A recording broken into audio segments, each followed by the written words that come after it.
শয়তানের কাজই হলো উল্টা কাম করা, আল্লাহ যা করেছে তার উল্টা করা। আল্লাহ তাআলা বললেন উসজুদু লি আদামা, আদমরে বানায়া সবাইকে বললেন আদমরে সেজদা দাও। ফাসা জাদু, সবাই সেজদা করলো। সবাই মানে কারা কোন তো? মাশাআল্লাহ। ইল্লা ইবলিস, মিস্টার ইবলিস সেজদা দিল না। আল্লাহ জিজ্ঞেস করলেন তুমি সেজদা দিলে না কেন? শয়তান তখন আর্গুমেন্ট পেশ করলো। সে বলল আনা খায়রুম মিনহু খালাকতানি মিন নার ওয়া খালাকতাহু মিন তিন, আমি ওর থেকে অনেক ভালো। ওরে বানাইছো মাটি দিয়ে, আমারে বানাইছো আগুন দিয়া। আগুন হলো ঊর্ধ্বমুখী, মাটি হলো নিম্নগতি সম্পন্ন। সুতরাং ঊর্ধ্বমুখী কোন জিনিসকে নিম্নমুখী জিনিসের কাছে আত্মসমর্পণ করতে বলা, সেজদা দিতে বলা মোস্ট আনসাইন্টিফিক। কত বড় শয়তান! শয়তান জানে না যে আগুনের শক্তি কম, মাটির চাইতে আগুনের শক্তি একেবারেই কম। সব থেকে শক্তি বেশি মাটির। আগুন হচ্ছে সংহারক আর মাটি হচ্ছে উৎপাদনশীল। এ মাটির তলায় আর একটা জগৎ আছে, পানির তলায় আছে আর একটা জগৎ। আলহামদুলিল্লাহ রব্বিল আলামিন। এই যে রব্বিল আলামিন বলা হয়, আলম হচ্ছে এক বচন, আলামিন হচ্ছে বহু বচন। আল্লাহ শুধু ইহকাল আর পরকাল, ইহজগৎ আর পরজগতের মালিক নন, বহুমাত্রিক জগতের মালিক তিনি। সেই জগৎগুলি আমরা চিনি না। অবশ্য সময় হলে আরেকদিন এ ব্যাপারে বলবো ইনশাআল্লাহ। মাটির তলায় কি জগৎ, সাগরের তলায় কি জগৎ, ও বোঝে নাই। ও তো শয়তান, ও এরকম বলে বসলো। আল্লাহ তাআলা বললেন ইন্নাকা রাজিম, তুই মরদুদ, আমার হুকুমের অবাধ্য হয়েছিস, বেরিয়ে যা। তোর জীবনের সমস্ত ইবাদত আমি পণ্ড করে দিলাম। শয়তান বলল আল্লাহ তাআলা, আমার ইবাদত গুলি আদমের কারণেই পণ্ড হলো, তাই এতদিন কষ্ট করে ইবাদত করলাম, এর বিনিময়ে কিচ্ছু দেবে না? আল্লাহ কয় চাইস কি? কয় আমার 3 দফা দাবি। কি কি? 1 নম্বর, যে আদমের কারণে আমার সব শেষ হইল, শয়তান হয়ে গেলাম, এই আদম বাঁচবে কয়দিন? আল্লাহ তাআলা বললেন এরা তো কিয়ামত পর্যন্ত এর সন্তানেরা থাকবে।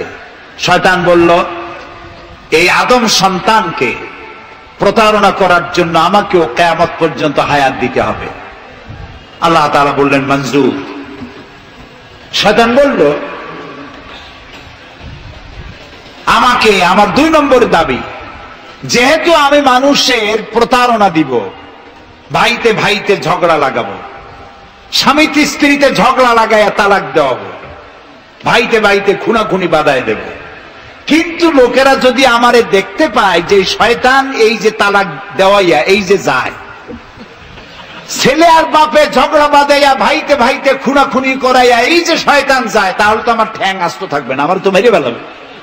সুতরাং আমাকে আন্ডারগ্রাউন্ড ওয়ার্ক করতে দিতে হবে। আমি শয়তানি করব, কেউ কিন্তু আমারে কেউ দেখবে না। আল্লাহ কয় মঞ্জুর।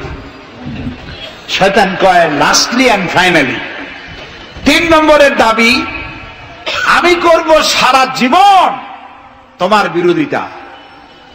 আর মজার ব্যাপার, রিজিকের মালিক তুমি। তুমি যদি আমারে আর আমার অনুসারীদেরকে খাবার না দাও, তা আমি তো ওয়ার্কার পাবো না। এই জন্য আমারে খাইতে দেওয়া লাগবে, আমার ওয়ার্কারদেরকেও খাইতে দিতে হবে। আল্লাহ বললেন মঞ্জুর। শয়তান বলল হায় আল্লাহ তাআলা, এবার তোমার জাহান্নামের সংখ্যা বাড়াইতে পারো, আমি তোমার সমস্ত বান্দাগুলি সব জাহান্নামকে ভর্তি করে দেবো। এই কোরআন শরীফে আছে।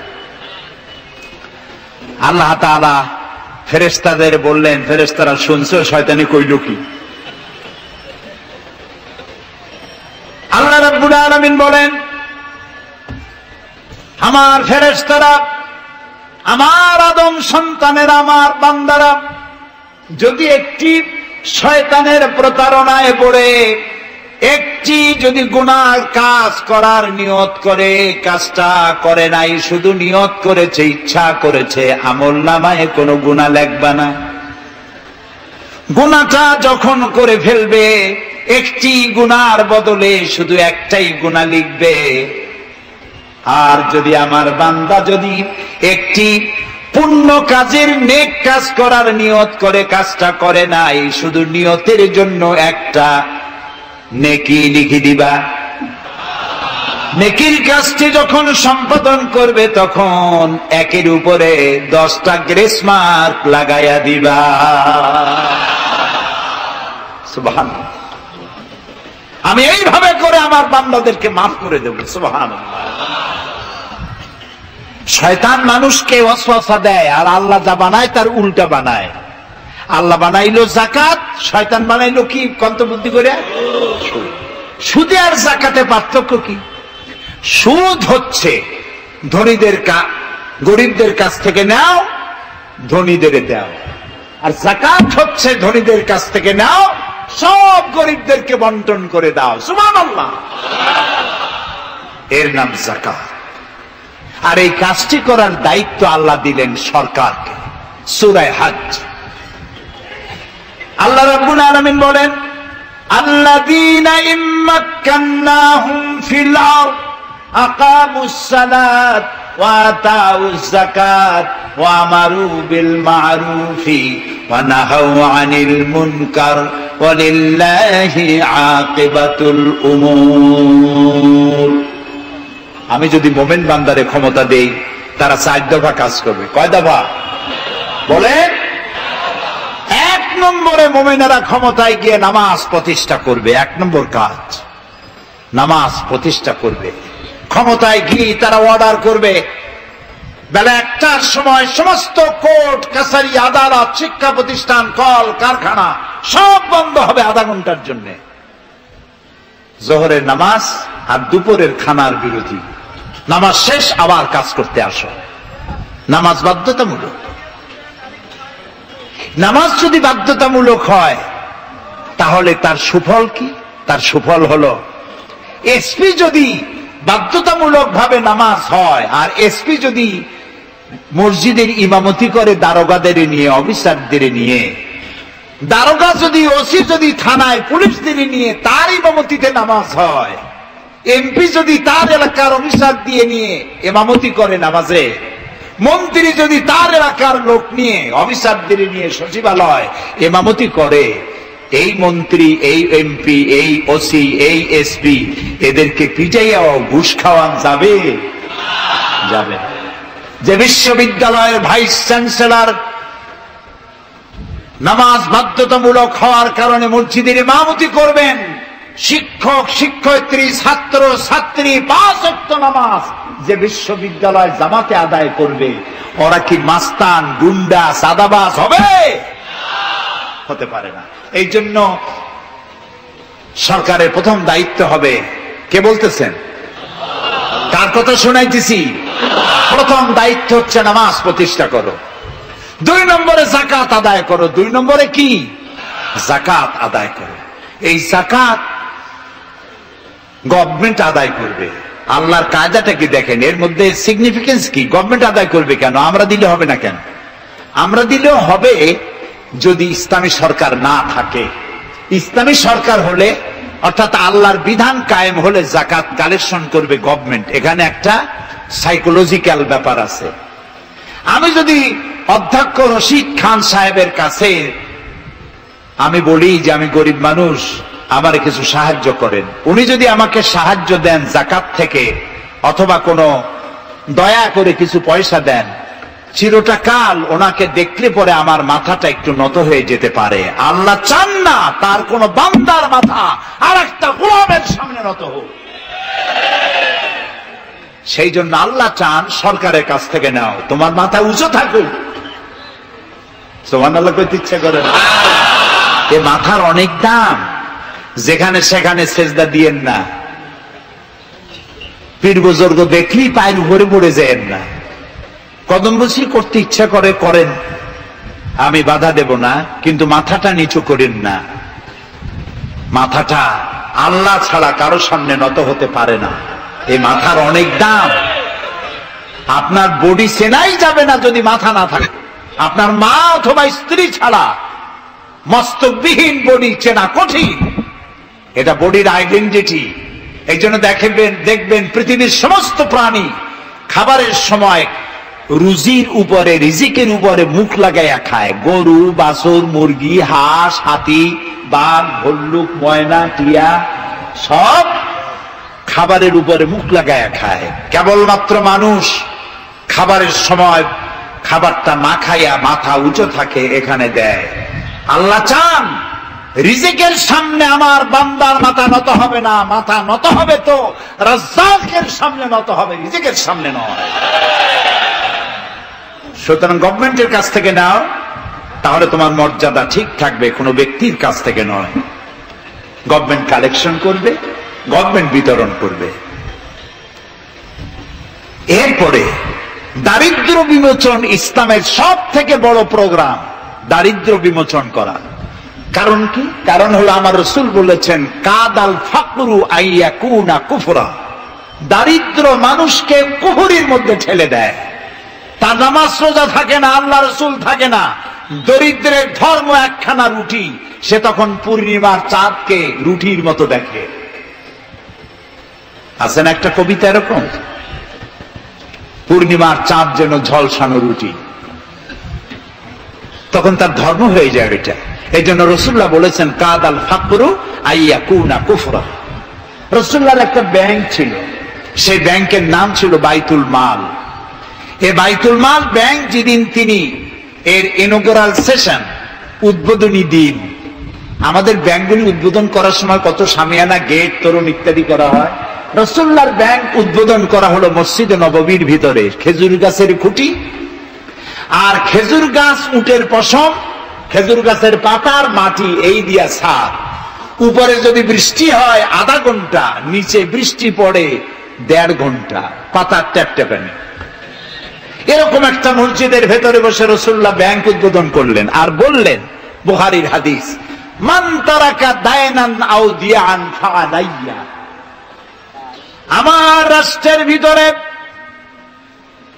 কোন মানুষ যদি ঋণগ্রস্ত অবস্থায় মারা যায় আর তার ঋণ পরিশোধের অর্থ যদি না থাকে, তাহলে তার ঋণ পরিশোধের দায়িত্ব আর তার বিবি বাল বাচ্চা প্রতিপালনের দায়িত্ব আমি মুহাম্মদ আমার কাঁধের উপরে নিয়ে নিলাম। দারিদ্র বিমোচনের জন্য নবী করিম সাল্লাল্লাহু আলাইহি ওয়াসাল্লাম মানুষকে কাজ দিয়েছেন, ভিক্ষা কম দিয়েছেন। কেউ চাইলে, রাসূলের আদত মুবারক ছিল, কেউ কিছু চাইলে পকেটে হাত দিতেন, থাকলে দিতেন। জীবনে একদিনের জন্য কাউকে না বলেন নাই। বলেছেন কিছু নাই, বলতেন আজকে দিতে পারলাম না, তুমি আবার এসো, দেব না, এরকম কথা জীবনে একবারও বলেন নাই। সুবহানাল্লাহ। শুধু দিয়েছেন, কিছু নেন নাই। আল্লাহ সারা জীবন মানুষের কষ্ট বুকের উপরে ধারণ করেছেন, কাউকে কষ্ট দেননি। ক্ষুধার্ত মানুষের দুয়ারে দুয়ারে গেছেন, নিজে ক্ষুধায় কষ্ট করেছেন। হযরত আবু বকর, ওমর মসজিদে নববীর ভেতরে বসে অসময় বসে আছেন। রাসূলুল্লাহ দিনের বেলা জিজ্ঞেস করলেন, তোমরা এই অসময় এখানে কেন? তারা বললেন, আমরা ক্ষুধার্ত, 2-3 দিন কিছু খাই না। রাসূলুল্লাহ বললেন, আমারও তো একই অবস্থা, চলো। 3 জন বেরিয়ে গেলেন। মসজিদে নববীর পাশেই ছিল হযরত আবু আইয়ুব আনসারী রাদিয়াল্লাহু তাআলা আনহুর বাড়ি। আমি 1973 সনে স্বাধীন বাংলাদেশের প্রথম হজ আমি করেছিলাম। 4733 টাকা ছিল বিমানের ভাড়া। তখন মসজিদে নববীর পাশেই ছিল আবু আইয়ুব আনসারী রাদিয়াল্লাহু তাআলা আনহুর বাড়ি। সেই বাড়িতে গেলাম, ওইখানে একটা বাক্সের ভিতরে, একটা গ্লাসের বাক্সের ভিতরে ছিল রাসূলের ব্যবহার করা তরবারি, তীর আর ধনুক। আমি বহুত চেষ্টা করছিলাম গ্লাসটা উঠাবার জন্য, কারণ এটা সেই তরবারি, সেই তীর, সেই ধনুক যেখানে আমার রাসূলের হাতের পরশ লেগেছিল। যদি ধরতে পারতাম প্রাণ করে একটা চুমা দিতাম। এই বাড়িতে গিয়ে রাসূলুল্লাহ উপস্থিত হলেন। আবু আইয়ুব আনসারী 3 জন মেহমান, এর থেকে শ্রেষ্ঠ মেহমান আছে? স্ত্রীকে বললেন, তাড়াতাড়ি একটা ছাগল জবাও করো, রুটি বানাও। তিনি চলে গেলেন বাগানে, বাগান থেকে কিছু খোরমা আনলেন। হাদিস শোনাচ্ছি, গল্প নয়। কিছু খোরমা এনে রসুলের সামনে রাখলেন। রাসূলুল্লাহ বললেন, এর মধ্যে কাঁচা পাকা আধা পাকা 3 পদের খাজুর, আমি কোনটা খাবো? হযরত আবু আইয়ুব বলেন, 3 প্রকারের খেজুরে আপনি হাত দিবেন, কারণ আপনার হাত যে প্রকারের খেজুরের গায়ে লাগবে আমার বাগানে আল্লাহ রাব্বুল আলামিন সেই খেজুরে বরকত দিয়া দিবেন। কিছুক্ষণ পরে রান্না হয়ে গেল, রাসূলের সামনে গোশত আসলো, রুটি আসলো। আল্লাহর নবী খাবারের শুরুতে 2-1টা রুটি আর 2-3টা গোশত টুকরা রুটি দিয়া পেঁচায়া হযরতে আবু আইয়ুব আনসারীর হাতে দিয়া দিলেন। বললেন, আবু আইয়ুব, এই রুটি আর গোশত টুকরা নিয়ে যাও, আমার কলিজার টুকরা মা ফাতেমা গত 3 দিন হলো কিছু খায় নাই।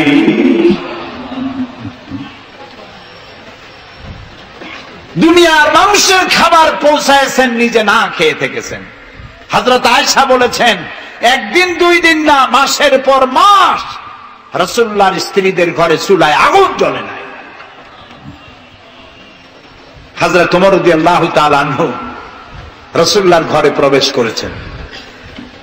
এখনো ঘরটা আছে, মসজিদে নববীর কোনায় ছোট্ট ঘরটা, বিশ্বনবীর ঘর। তিনি ঘরের মধ্যে প্রবেশ করে দেখেন রাসূলুল্লাহ শুয়ে আছেন। তারপরে হযরত আবু বকর সালাম করলেন, রাসূলুল্লাহ উঠে বসলেন। হযরতে ওমর রাদিয়াল্লাহু তাআলা আনহু বাচ্চা শিশুর মতো ডুকরে কেঁদে উঠলেন। নবীজি জিজ্ঞেস করলেন, ওমর কাঁদো কেন? হযরত ওমর বলছেন, ইয়া রাসূলুল্লাহ, আমি বিশ্বনবীর ঘর দেখতেছি, ছোট্ট একটি ঘর, এক কোনায় পানি শূন্য সরাহি কাত হয়ে পড়ে আছে, এক পাশে একটা গ্লাস,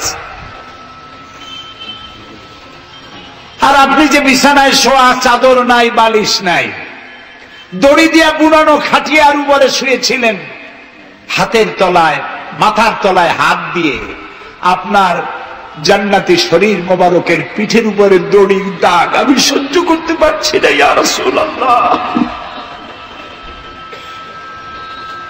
কাফেরেরা পৃথিবীতে এত শান্তি করলো, আর আল্লাহ রাসূলের গায়ে দড়ির দাগ। আপনি আমাকে অনুমতি দেন, আমি একটা তোশক আপনাকে বানায় এনে দেই। রাসূলুল্লাহ বললেন, ওমর, আমি যদি হুকুম করি, এই যে উহুদ পাহাড়টা আমার জন্য সোনায় পরিণত হয়ে যাবে। আমি পৃথিবীতে শান্তি করতে আসি নাই, এসেছি মানবতার মুক্তির জন্য, কল্যাণের জন্য।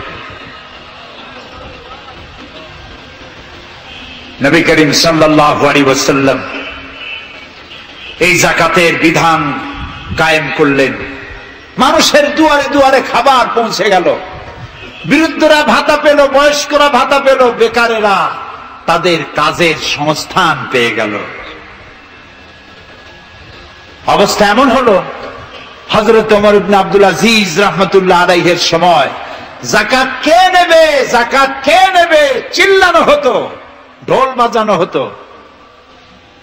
একজন লোক পাওয়া যেত না যে যাকাত আমার দরকার। ইতিহাস লিখছে, ওই সময় একজন লোক তার সাদকার টাকা নিয়ে ঘুরতেছে যে যাকাত কাকে দিবে। 3 দিন হলো যাকাত নেওয়ার মতো একটা লোক পেল না।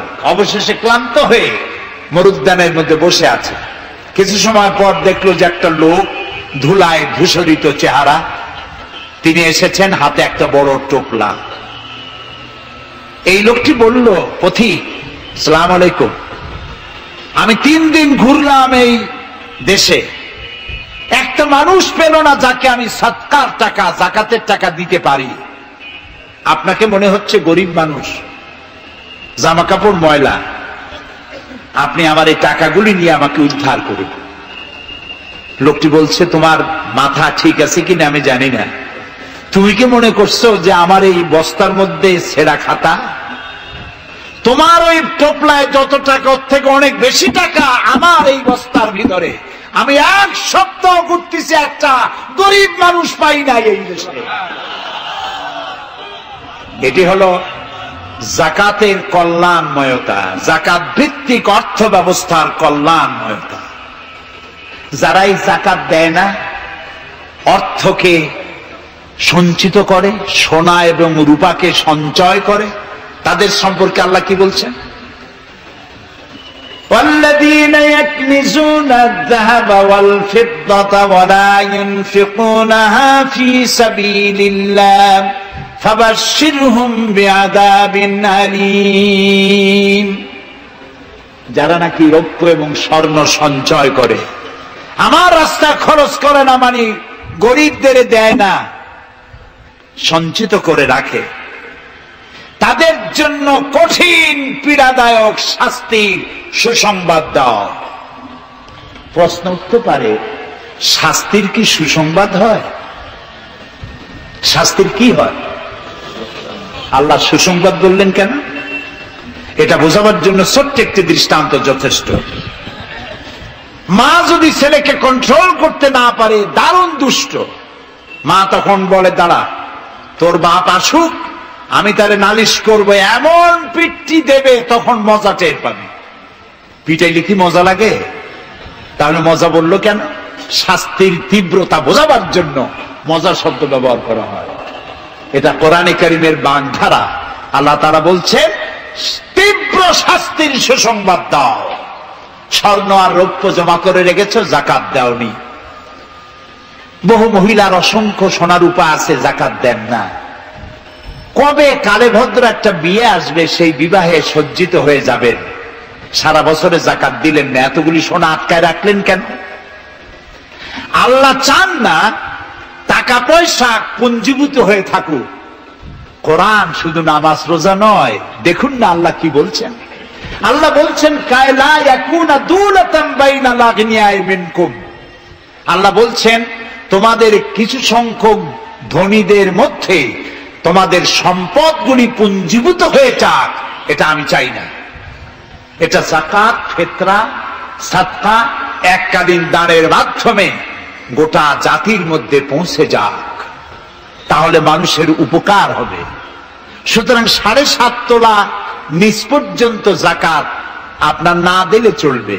যখন 7.5 তোলা হবে তখনই যাকাত শুরু হবে। যত বেশি হয় গোড়া থেকে শুরু করে সবটা দিতে হবে। 52 তোলা রূপা হলে যাকাত দিতে হবে।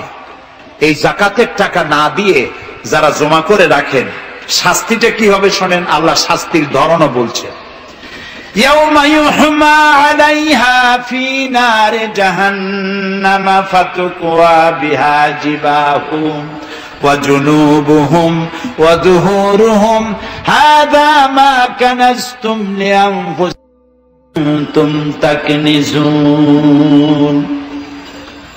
এমন একদিন আসবে যখন এই স্বর্ণ আর রৌপ্যকে জাহান্নামের আগুন দিয়ে জ্বালায়া সিল বানানো হবে, আর এই সিলগুলি তোমার কপালে, তোমার পার্শ্বদেশে, তোমার পৃষ্ঠদেশে সিল মারা হবে জাহান্নামের আগুন দিয়ে, আর বলা হবে, হাযা মা কানাজতুম লিআনফুসিকুম, এই হলো তোমার সেই সব সঞ্চিত সম্পদ যা তুমি সঞ্চয় করে রেখেছিল, আল্লাহর রাস্তায় খরচ করো নাই।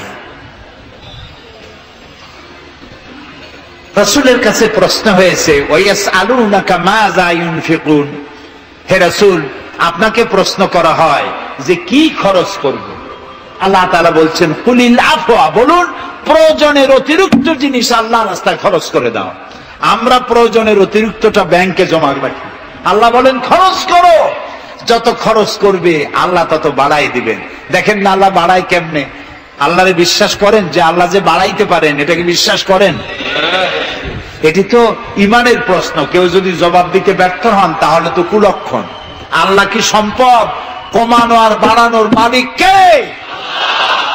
ইয়ামহাকুহুল্লাহুর রিবা ওয়া ইউরবিস সাদাকাত। আল্লাহ তাআলা বলছেন, আমি সুদকে ধ্বংস করি আর সাদকাকে বৃদ্ধি করি। হালালে বরকত হয়, হারামে বরকত হয় না। আজ গোটা পৃথিবীতে, শুধু বাংলাদেশে নয়, গোটা বিশ্বে ওয়ার্ল্ড ব্যাংকের দৃষ্টিতে ইসলামী ব্যাংক পৃথিবীতে সব থেকে সফল ব্যাংক। তাও আলহামদুলিল্লাহ কব না। কেন? কারণ হালালে বরকত হয়, হারামে বরকত হবে না। আচ্ছা, কুত্তায় বাচ্চা দেয় কয়টা কম তো? ওর তো ফ্যামিলি প্ল্যানিং নাই, জনমের মতো হয়। এই কুত্তাগুলি যদি সব বাঁচত তাহলে বরিশাল দিয়ে হাঁটতে পারতেন? কুত্তার জ্বালায় হাঁটতেই পারতেন না। গরুতে, গাভীতে বাছুর দেয় কয়টা বছরে? একটা, মাত্র একটি। আর মুসলমানেরা গরু যা জন্মের খাওয়া খায়, তারপরেও কুত্তা বেশি না গরু বেশি? এই কারণে যেহেতু গরু হালাল তাই গরুতে বরকত, কুত্তা হারাম তাই বরকত নাই। ইসলামী ব্যাংক শুধু ব্যাংকিং সেক্টরে কাজ করে না, জাতির কল্যাণমূলক বহু সংখ্যক কাজ তারা করে থাকে। ইসলামী ব্যাংক হাসপাতাল, ইসলামী ব্যাংক ব্যাংকের জন্য কলেজ, ইসলামী ব্যাংক দিয়ে যখন ডিজাস্টার হয়, দুর্ভিক্ষ হয়, যখন বন্যা হয়, জলোচ্ছ্বাস হয়, লক্ষ কোটি কোটি টাকা তারা দুহাতে বিতরণ করে। হ্যাঁ, অনেক প্রকল্প আছে। মেধাবী ছাত্র, গরিব ছাত্রদেরকে স্টাইপেন্ড দেয়, বিধবা নারীদেরকে আরে কি বলে ওকে সেলাই করে, সেলাই মেশিন দেয়। যাকাত, আরেকটু বলি, আপনারা বিরক্ত হন না তো? যাকাত আমরা কি করি? বছরে একদিন শাড়ি আর লুঙ্গি কিনে প্রদর্শন করি, এক্সিবিশন। অমুক সাহেব যাকাত দেবেন, আপনারা আসবেন। দলে দলে ফকিররা আসলো, একটা লুঙ্গি আর শাড়ি নিতে গিয়ে পদপিষ্ট হয়ে 5টা 10টা মারা গেল। হয় নাই বাংলাদেশে? এই প্রদর্শনী এক্সিবিশনের কোনো মানে নাই। যাকাত নিতে তোমার বাড়ি কেন লোক আসবে? তুমি যাকাতের টাকা তার হকদারের কাছে পৌঁছাইয়া দিবা। কারণ গরিব তোমার করুণার পাত্র নয়। অফি আমওয়ালিহিম হাক্কুল লিসাইলি ওয়াল মাহরুম, আল্লাহ তাআলা বলছেন তোমার সম্পদের ভিতরে গরিবদের অধিকার আছে। গরিব তোমার করুণার পাত্র নয়। যাকাত দিয়ে আসো তার বাড়ি যায়। তবে শাড়ি আর লুঙ্গি দেওয়া কোন অর্থবহ কাজ নয়। কি দিবেন? রাসূলুল্লাহর কাছ থেকে শিখুন। ওই যে একজন আসলো, ভিক্ষা চাইল, বলল তোমার কি কিছু নাই? বলল আছে। কি আছে কোন তো? মাশাআল্লাহ, জানি সবাই, কিন্তু আমল করি না। দুনিয়ায় যত ভালো কথা সব বলা হয়ে গেছে, বাকি আছে শুধু পালন করা। রাসূলুল্লাহ তাকে বললেন কম্বল আনো। বিক্রি করে কিনলেন কি? কুড়াল। রাসূলুল্লাহ তার নিজের পবিত্র হাত দিয়ে কুড়ালে হাতল লাগাই দিলেন। বললেন যাও জঙ্গলে কাঠ কাটো, বাজারে বিক্রি করো, ভিক্ষা কোনোদিন আর করবা না। 1 বছর পর, হাদিস শুনুন, 1 বছর পর ওই ভিক্ষুক এসে বলছেন আসসালামু আলাইকা ইয়া রাসূলুল্লাহ, হুজুর আপনি আমাকে চিনেছেন? আমি সেই ভিক্ষুক যে ভিক্ষা নিতে এসেছিলাম, আপনি আমাকে ভিক্ষা না দিয়ে কুড়াল দিয়েছিলেন। কুড়াল দিয়া কাঠ কাটিয়া বাজারে বিক্রি করে আমার কাছে এখন যাকাত দেওয়ার মতো অর্থ জমা হয়ে গেছে। এটার নাম ইসলাম। শুধু নামাজ রোজা জিকির আজগারের জন্য শুধু নয়, নামাজ রোজা জিকির আজগার তো করব, কিন্তু আমার মানুষকে দারিদ্র বিমোচন করতে হবে। সুতরাং যাকাতের টাকা দিয়ে একটা শিক্ষিত বেকার যুবককে একটা কম্পিউটার কিনে দেন, একটা বিধবা মহিলাকে একটা সেলাই মেশিন কিনে দেন, তার সতীত্ব সে বাঁচাতে পারবে। ক্ষুধার জ্বালায় মানুষ যখন অসহনীয় পর্যায়ে চলে যায়, তখন সে দেহ ব্যবসার মতো নিকৃষ্ট পর্যায়েও চলে যায়। এজন্য ধনীরা দায়ী হবে আল্লাহর কাছে। কচু গাছ কাটতে কাটতেই মানুষ খুন করে। একটা এতিম বাচ্চা ক্ষুধার জ্বালায় ঘুরতেছে, ওই বাচ্চাটি আপনি তাকে একটু আদর করেন, ওরে আপনি একটা চীনাবাদামের বাক্স কিনে দেন 50 টাকা 100 টাকা দিয়া, কিছু চীনাবাদামের পুঁজি দেন, একটা পানের খিলি বানাইয়া বিক্রি করার পুঁজি দেন, কয়েকটা বুট পলিশের কালি আর ব্রাশ কিনে দেন, সে রাস্তায় বসে জুতা পালিশ করবে, ছেলেটি পকেট মারা থেকে চুরি করা থেকে বেঁচে যাবে। সমাজ সংস্কার হবে, সমাজ অপরাধ মুক্ত হবে, সমাজ থেকে দারিদ্র বিমোচন হবে। আলহামদুলিল্লাহ বলেন। আপনি কি জানেন এই যে গাছগুলি লাগালে পরে কত সওয়াব হয়, এবং দারিদ্র বিমোচনের জন্য গাছের কি বিশাল ভূমিকা। রাসূলুল্লাহ বলেছেন হাদিস, তোমার কাছে যদি এমন খবর আসে যে কিয়ামত হচ্ছে, আর তখন যদি তোমার কাছে কোনো গাছের চারা থাকে, কিয়ামত হচ্ছে, গাছের চারাটি কিয়ামত আসার পূর্বেই গাছের চারাটি লাগিয়ে যাও, কিয়ামতের দিন সাদকায়ে জারিয়ার সওয়াব পেয়ে যাবে। একটি গাছ যদি কেউ লাগায়, ওই গাছে যত পাখি বসবে, ফল হবে, মানুষে খাবে, আশ্রয় নেবে মানুষেরা, কিয়ামত পর্যন্ত সাদকায়ে জারিয়ার সওয়াব মানুষ কবরে বসে বসে পেতে থাকবে। সব জায়গায় সওয়াব আর সওয়াব জানি না, খালি মনে করি ইল্লাল্লাহ ইল্লাল্লাহ বলতে পারলেই সওয়াব। আর খালি ইল্লাল্লাহ বলবেন বা কেন? যারা এই ধরনের জিকির করেন, আমার মনে দারুণ প্রশ্ন, জবাব খুঁজে পাই নাই।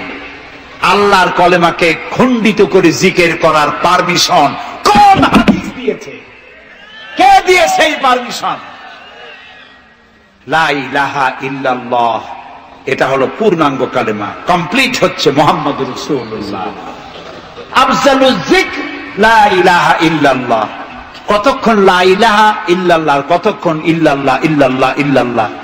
এর অর্থ কি? আল্লাহ ছাড়া, আল্লাহ ছাড়া, আল্লাহ ছাড়া। আল্লাহ ছাড়া কি? কমন সেন্সের শুধু কমন বাদ দিয়া শুধু সেন্স যদি থাকে, কোন মুসলমানের এমন জিকির করা উচিত নয়। তবে common sense is very uncommon. দুর্ভাগ্য জাতি। প্রিয় ভাই সব, দারিদ্র বিমোচনের জন্য আল্লাহ তাআলা এসব ব্যবস্থা করে রেখেছেন। কাজ করে খাও, আয় থেকে দায় শোধ করো। আপনার পুকুর কেটে চতুর্দিকে পুকুরের কান্দায় পেঁপে গাছ লাগান, কলা গাছ লাগান। হাঁস পালেন, হাঁসগুলি পানিতে সাঁতার কাটবে, ভেতরে মাছ থাকবে, হাঁসের পায়খানা খেয়ে মাছ বড় হবে, হাঁস বড় হয়ে ডিম দেবে। এই ডিম বিক্রি করবেন, মুরগি বিক্রি করবেন, পেঁপে বিক্রি করবেন, কলা বিক্রি করবেন। মানুষের কাছে হাত পাতার চাইতে নিকৃষ্ট কাজ আর নাই। রাসূলুল্লাহ বলেছেন, আল্লাহর কাছে এই রকমের হাতের চাইতে এই রকমের হাতের মর্যাদা বেশি। এইটার নাম কি? চাওয়া। বলেন এইটার নাম কি? এইটার নাম আল্লাহর কাছে এইটার কোনো দাম নাই, কোনো দাম নাই। আল্লাহর কাছে দাম এইটা। এই জন্য যারা শ্রমিকদের সম্পর্কে আমার রাসূল বলেছেন, আল কাসিব হাবিবুল্লাহ, যারা সহস্তে উপার্জন করে খায় ওরা আল্লাহর বন্ধু। আপনারা শ্রমিক না, সেই জন্য সুবহানাল্লাহ কইতে পারলেন না। আলহামদুলিল্লাহ বলে। রাসূলুল্লাহর হাদিস শোনাচ্ছি, আমি গাজী কালু চম্পাবতীর পুঁথি শোনাচ্ছি না। আল কাসিব হাবিবুল্লাহ, যে ব্যক্তি সহস্তে উপার্জন করে খায় সে আল্লাহর বন্ধু। এখন যদি কোন রিকশাওয়ালা, কুলি মজুর, ঠেলাওয়ালা যদি মনে করে আল্লাহর বন্ধু যখন হইছি নামাজ রোজা দিয়ে আর করবো কে, এটি কিন্তু ঠিক নয়। আল্লাহর বন্ধু হওয়ার জন্য নামাজ রোজা অত্যন্ত জরুরি। আর আপনি যে কষ্ট করে খাচ্ছেন, আপনার পয়সা হালাল। যে ব্যক্তি রিকশা চালায়, 2.5 মনে বস্তা মাথায় করে স্টিমারে উঠায়, ওর চাইতে হালাল পয়সা কারো নাই। মাথার ঘাম পায়ে ফেলে উপার্জন করছে। আপনি জানেন না যে দালানে যারা আছে খুব শান্তিতে নাই। বাইরের থেকে দেখে ভেতরের অবস্থাটা বোঝা যায় না। গুলশান, বনানী, আভিজাত্যপূর্ণ এলাকার বিশাল বিশাল বাড়ি দেখে আপনার চোখ ধাঁধা লেগে যেতে পারে, খুব শান্তির নিলয়। না, শান্তি নাই। বাড়ির মালিক, বহু টাকার মালিক, রাত্রির বেলায় ঘুম হয় না। কোন ফাঁক দিয়া জানলার পাশ দিয়ে গুলি এসে বুক ঝাঁঝরা করে দেয়, ঘুম নাই। জনমের মতো অসুখ হইছে, প্রত্যেক দিন সোনার চাউল দিয়ে ভাত খাইতে পারে, কিন্তু ডাক্তার তার রুজি কন্ট্রোল করে দিয়েছে। পাঙ্গাসের পেটি, খাসির চর্বি খাইতে পারবেন না। ভাত কম খাবেন, সকালবেলায় ডিমের পুষ, দুপুর বেলায় এক স্লাইস টুস, সন্ধ্যাবেলায় ফলের জুস, খাওয়া শেষ। বউ তো কথা শোনে না, হাজারো কাজ করে ঘরমুক্ত হয়ে স্বামী ফিরেছে। বিবি সাহেবা বেগম সাহেবা পেখম ধরে হাতে ভেরিটি ব্যাগ নিয়ে স্বামীর সামনে থেকে হন হন করে যাচ্ছে। স্বামী বেচারা কষ্ট করে জিজ্ঞেস করছে, তুমি কই যাও? বলছে, আই এম ভেরি বিজি। ছেলে হয়েছে কয়টা? সব গুন্ডা মাস্তান, মাথায় এত বড় চুল, হাতে এত বড় নখ। মেয়েগুলি বয়ফ্রেন্ড নিয়ে কোথায় চলে গেছে? বেটা বাড়ির কাজের লোক, কাজের মেয়েদের হাতের দেওয়া খানা খাইল, আদর পাইল না, যত্ন পাইল না, সম্মান পাইল না, খাইয়ে নিজে নিজে শুয়ে আছে। এতগুলা ঘুমের ট্যাবলেট খাইছে, ঘুমও আসে না। কিন্তু তুমি মেয়ে রিক্সাওয়ালা, ঠেলাওয়ালা, কুলি মজুর, সারাদিন কাজ করে পোলার চাউল কিনতে পারো নাই, মোটা চাউল কিনেছো, খেসারির ডাল কিনেছো। একটু কিনে বাড়িতে বউ রান্না করেছে। আমি চোখে দেখা কথা বলি, আল্লাহ তাআলা এই বয়সে কম দেখান নাই। কমলাপুর রেল স্টেশনের বস্তি দেখেছি, অনেক বস্তি এলাকায় গিয়েছি।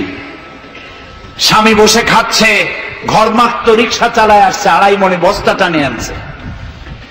স্ত্রী খাবার তুলে দিচ্ছে, আরেকটু খাও, খুব কষ্ট করেছো, আরেকটু খাও।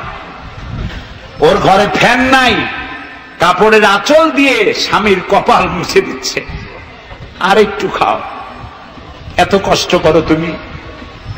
ওর ঘরে ফোমের বিছানা নাই, চটের মতো শক্ত বিছানা, বালিশ নাই, ইটের মতো শক্ত, সাব কাপড়ের একটু কভার দেওয়া। এরকম একটা বালিশের উপরে সারাদিনের শ্রান্তি আর ক্লান্তি নিয়ে আর ঘুমায় গেছে। কোন ওষুধ খাওয়া লাগে নাই, এমন ঘুম আসছে ওর নাকের গর্জনে ট্রাকের ইঞ্জিন ফেল। শান্তি কি বড় লোক হলে হয়? শান্তি দেওয়ার মালিক আল্লাহ। শান্তি দেওয়ার মালিক কে? আল্লাহ। এই জন্যে এই শান্তি আসবে যদি সঠিকভাবে, সুষ্ঠুভাবে আল্লাহ পাকের দেওয়া এই বিধানগুলি আমরা যদি সমাজে কায়েম করতে পারি, তাহলেই এটি সম্ভব। আমার দেশে এখন যদি যাকাতের টাকা কালেকশন করা হয়, তাহলে আমরা একটা হিসাব করেছি। আমি একটা ব্যাংকের সাথে জড়িত আছি, আপনারা জানেন বোধহয়, ইসলামী ব্যাংক। এর জন্ম লগ্ন থেকে আমি আছি এর সাথে। সেই